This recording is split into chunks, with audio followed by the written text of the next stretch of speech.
But so why is it only the Falun Gong practitioners? Because the Falun Gong practitioners don't smoke and drink. They're healthy. They exercise. They tend to be healthy. And our phone calls push this point too, that the people want organs from Falun Gong.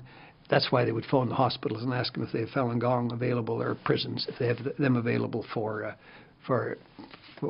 transplants. So it's a business decision, in a sense, and it's a business decision, David, that involves the government. It sounds like it's a whole governmental policy as opposed to some crackpot part of the bureaucracy. Is that correct? When the system first cracked down on the Falun Gong, as I mentioned, the Falun Gong community was spread throughout the party, so there was a lot of leakages. And we've actually got the memorandum from Jiang Zemin to the Central Committee of the Communist Party asking for the banning of Falun Gong, so we can see what the reasons were that were given. The banning by the party was in June 1999, and by the state was in July 1999. And initially it was ineffective, and it generated a lot of protests, and there were people coming out to Tiananmen Square and saying, you know, Falun Gong is good, and so on. And the party set up an office called the 610 office, with 610 being June 10th, the date of the banning by the party. I don't know how familiar you are with the way the Chinese party works in China, but basically they've set up a shadow organization paralleling the whole state structure, and it's the party that tells the state what to do through this parallel organization. And so the 610 was part of this parallel party structure that was telling the state what to do in terms of persecution of Falun Gong. And so they set up this structure, and they could see it wasn't working. So then the party called a meeting in November 1999 in Beijing. And again, there's leakage, so we know what went on in the meeting. And they announced a kind of shift in policies, kind of a more severe crackdown on Falun Gong. It said to defame their reputations, to bankrupt them financially, destroy them physically. Those were the words of the 610 office. So this physical destruction became a party and state policy for the Falun Gong. Now, there was a number of things going on at once. One was this policy of destroying them physically. Second was the big money to be made from the sale of organs. Because there's a global demand for organs, and the money that could be made was huge. The third was the need of the health system for money. The health system was losing money because of the shift from socialism to capitalism, and they needed money, and this was a good way of simply keeping the doors open.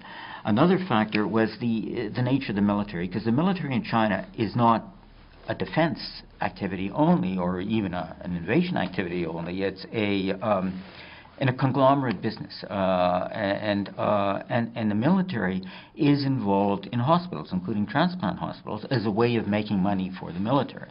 And the military have a very similar culture to the prison guard system. They're close ties to the prison guard system.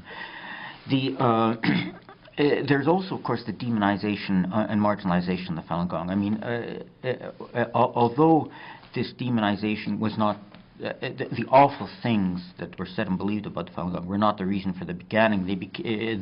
They became an ex post facto justification for the repression, and so the Falun Gong people said there was an evil cult, that they killed themselves, they killed others, and so within the party and the prison system, people started to believe this dehumanization.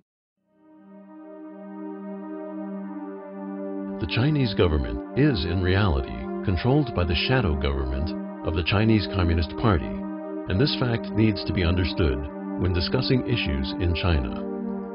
Under the Communist Party, there is the Central Politics and Law Commission of the Communist Party of China, also known as the Central Political and Legislative Affairs Committee. The PLAC controls the entire country's intelligence, police, procuratorate, judiciary, and re-education through labor systems. What does this mean? This means the person in charge of the PLAC can order the police to arrest you based on reasons that aren't suitable for disclosure for so-called intelligence investigation. They can have you prosecuted and ask the court to sentence you in accordance to their wishes. Of course, you will end up in a labor camp. All of this is controlled through one system. There are no checks and balances of power. Under such conditions, laws have basically lost their functions. During the investigation, we also found that the theft and sale of organs was nearly always closely linked with the PLAC system.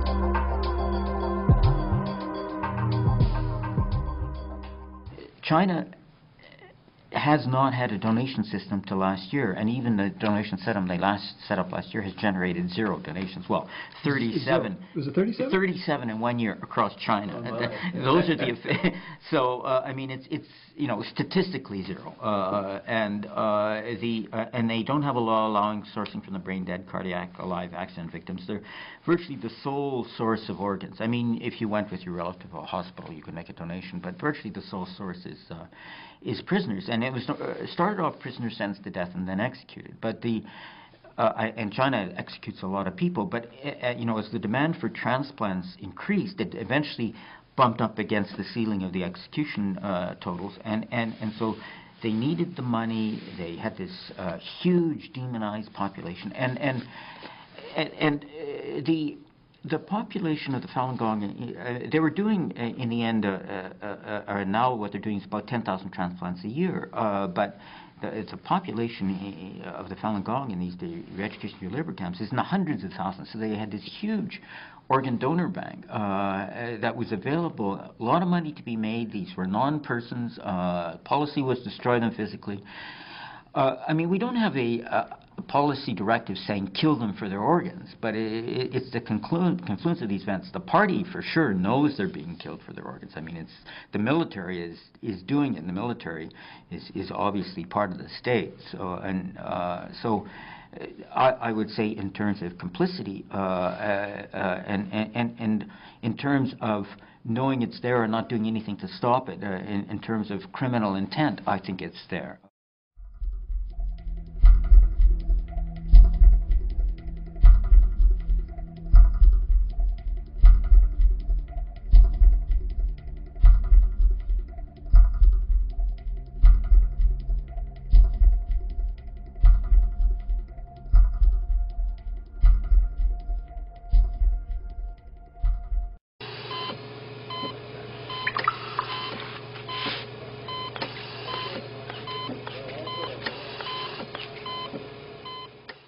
One of the interesting things for me is how little many of us in the U.S. know about this. Why? What's your hypothesis, or what's your evidence? David's been to San Diego before. We've been to New York and to Pittsburgh and to just about you name it. We've been to a lot of places in the States. And some of the media have been helpful. The Christian Science Monitor, for example, has been very good about this. Frankly, I think the New York Times carried an article once when our first report came out, but the papers like the Times and the Wall Street Journal and the Los Angeles Times, if I'm not mistaken, have not been covering this issue. Do you have any evidence? I mean, is that a hypothesis that the major media outlets aren't covering it, or do you have some more concrete evidence? Well, here's my experience with CNN, and David will have his too. I was in Australia, and I was to do an interview with CNN in Australia about the organ pillaging, and the last minute was cancelled, and later I discovered why. The person, CNN in Hong Kong, in fairness, not CNN in the U.S., had an agreement with the government of China that if they discussed this topic from Hong Kong, they had to have a representative from the government of China on to reply. And because, of course, the government of China had nothing substantive to say, I presume, about the issue, therefore she couldn't talk to me because she couldn't get someone from the government of China to give an opposing point of view. So the interview was cancelled. She did say she'd do it in the States, but CNN has never called me back. Perhaps they've called David. David, have they? CNN, no. Let me give you another example. The Chinese government has produced a video of us, of our report, where they I mean, it's a piece of Chinese propaganda. They interviewed the people we interviewed, or like people we called or people we quoted, and basically got them to say what the party wanted them to say. Didn't interview us. It was done in Mandarin. It's available at the embassies, but it was broadcast on Phoenix TV, Hong Kong television station, at the time owned by Murdoch, a major Western media figure, yes. and who's very interested, of course, Phoenix TV. I mean, Phoenix TV is in Hong Kong, but it wanted to penetrate the Mandarin market in China. And perhaps it relates to the fact that your government is, dare I say, almost owned by the government of China in terms of the number of treasury bills and so on, more than 2 trillion, if I'm not mistaken. That's a lot. And we've been to the State Department, I guess, 2 or 3 times, and I think the State Department knows and accepts what we're saying, but they won't say it. And maybe the reason they won't say it is that if they say it, then they have to do something, or at least protest about it. The U.S. Department issued its annual country reports on human rights practices on May 24th. The report mentioned the issue of organ harvesting in China. This is the first time the issue has appeared in an official U.S. report. According to the Epoch Times newspaper, this could be linked to the confidential information provided by a senior official from Chongqing. The official fled to the U.S. consulate in Chengdu in February. At the present time, it would appear that the crime of forced organ harvesting still continues.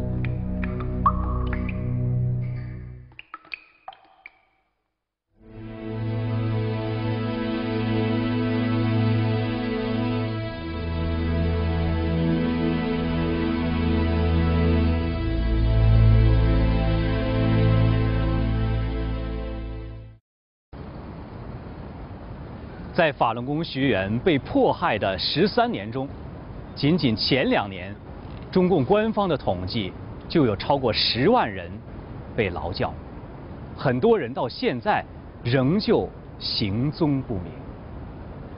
我们所掌握的有名有姓的法轮功学员的死亡人数有3500人，那么其他的法轮功学员究竟在哪里？